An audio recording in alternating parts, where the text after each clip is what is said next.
No lyrics. It was just a force. You know what I'm saying? A hook. That was all it was. Just other things. I remember when Tupac was around, even though he ain't from the South, but I still remember, I Get Around and stuff like that. That's back in the day. You know what I'm saying? Master P, all of them. I see on your IG you post pictures of your dogs sometimes, Yeah. right? So what kind of, do you have a kennel or do you just have dogs? Rumble Time Kennel. Oh, can you talk more about it? Like, how do you Yeah, I set got that up? American Bullies, man. They're not pit bulls. You know what I'm saying? Pit bulls have a certain standard. We call ours bullies, exotics, micros. It just depends on the size and the height, and the head shape. Everything just depends on, what you want to call it. My dogs range from probably 10 inches tall to 13 inches tall. They probably get up to about 40, 50 pounds. But they're little tanks. That's it. How long have you been into raising? Because it's something that you've done since Well, I was raised on a small farm. You know what I'm saying? I had every type of mutt you can possibly think of. Never had a purebred dog. And I had, chickens, I had cows, had goats, I got a pond, you know what I'm saying? And I'm just a country boy. All right, so going from a small farm with the farm and the chickens and the goats to now where you have media around the world looking at you in your shining moment, like, do you feel like extra pressure that you have to do all the media obligations, or is it something that just comes with the territory? It comes with the territory. I feel like, I'm very blessed to be in this situation because a lot of people that come from small towns don't even get to see the real world. Like, I got a lot of my boys, they were good athletes, had scholarships, and I was the only one that took my scholarship and did something with it. And now my boys are like, most of them haven't even been out of the state of Georgia. We got Tennessee, Alabama, Florida right there, South Carolina. They never seen those states ever. So when it comes down to doing this type of stuff, I feel truly blessed because I get to do something that a lot of people don't get to do. And lastly, you spoke about Rashad being an influence. I spoke to him when you fought Phil. Backstage, he said that in about a year and a half time, you're going to be where you are right now. So can you speak to the influence that Rashad has had on your career? I mean, he's definitely a big influence in my life. Like I said before, whenever I see him work hard, it makes me work harder because I want to be like him. I want to be able to get a title like he had a title. I want to be able to defend the title like he defended it, and even keep my title if I ever have it. You know what I mean? I want to be able to I want to surpass what Rashad has done in his career. So he's definitely, motivation and inspiration to me. Thank you, boss. Hi, Johnson. A lot of the previous shows that UFC is showing breaks down your fight or simplifies your fight as you needing to keep it standing, him taking it to the ground. Obviously, it's an oversimplification for the casual fans, but how do you see that as far as the strategy and that?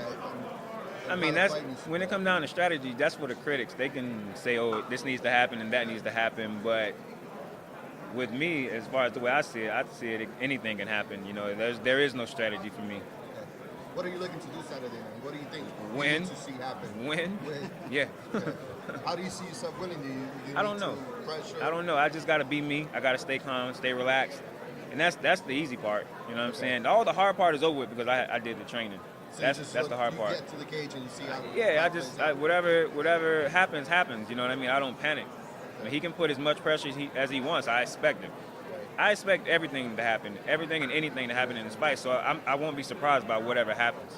Obviously, Belfort, he beat you in the past, but now here you are, both together as teammates, looking to win titles. How does that feel to make that comeback and have that support, where you're both going for that title? It feels good. It feels good because it just shows that I didn't give up. And Vito is a big reason why I changed who I used to be. Because when I was fighting him, I was a little young knucklehead, a little young thundercat. I wasn't nothing. And now he helped me turn myself into a man. How much was that fight a turning point for your career? I'm here right now, ain't it? It's a big turning point. Was that the fight that kind of made you look at things? Yeah. In a sense? Yeah. As soon as I lost, as soon as I tapped, I just automatically, things started changing that point on. So does it seem kind of strange looking back on how your career progressed and where you are now that that you're actually training with that guy and that you're getting ready for a title fight? It's not strange at all. I mean, it happens. I've seen plenty of guys lose to somebody and then become training partners with them. Back in the day when we had Pride, Sakuraba kept losing to Vanderlei, and he was like, you know what, if I can't beat him, join him. So he started going to shoot box and training with them. What did you change? What have you changed? Everything. My mentality, my lifestyle, people that I'm around, I used to be around. people who I thought I trust. Everything changed. Have you and Vitor kind of discussed, both of you fighting for a title the same night and how important it is to you guys in the camp and everything? Not really. We know how important it is. We're both at at the level we are right now. There's no point of discussing anything. We know what time it is. You guys talk about it? You guys talk about it like fights this and that? No, not really. Only we haven't really talked about it because we have two different camps and two different. We have different training partners, so it's kind of different. We're just not in position to really even say anything about it. He has to focus on his task. I have to focus on mine. But every time we spar, it was weird at one point whenever I was thinking, I'm like, I'm in the cage with this guy. He's got his training partner. I have mine, and we're both training for a title fight right now. So before we start sparring, I'll give him a hug, a tag up with him, and say, hey, fight like we're fighting for a title right now. When we're sparring with our training partners. And that was strange at first, but then it started just feeling more and more real. Fighting for 19 years. Like, have you ever looked up to him? Yeah. I was looking up to him before I even fought him. He's one of the pioneers of the sport. I think he's the only guy that's in the sport from back in the day. He is the legend of the sport. You know what I mean? He's seen it all. And he's definitely one of my main men. Is it difficult to have, is it almost bad to have friends and teammates fight? Do you not pay attention to any of it? Like you see Pettis and his brother fight in the same card, and then his brother goes and loses. It don't matter to me. It is what it is. You're going to fight how you're going to fight anyway. I don't worry about, if something happens to Vitor and he wins, cool. If he loses, that it sucks. But I have to make sure I'm ready for what I need to prepare for, not what he has to prepare for. Because he's fighting his fight, I'm fighting mine. Do you watch them at all, or do you just stay in your world? I'll watch a little bit, but for the most part, I got to stay in my world. How does your body feel now as an athlete? Because you performed at 185. It's like night and day. Is it? Yeah. Like I said before, when I was fighting at 170, I hated everybody.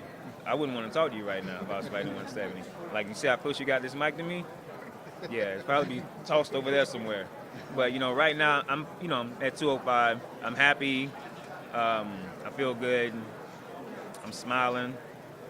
At 170, like I said, I hated everybody. I didn't want to look at you. And the fans liked me back in the day. I didn't like them because when you're starving yourself and you got people reaching for you and trying to take all these pictures and stop you every time you go somewhere, it gets aggravating and you just on edge, And I'm glad I made that change to go up to 205 because now I can actually be proud and be happy for the fans.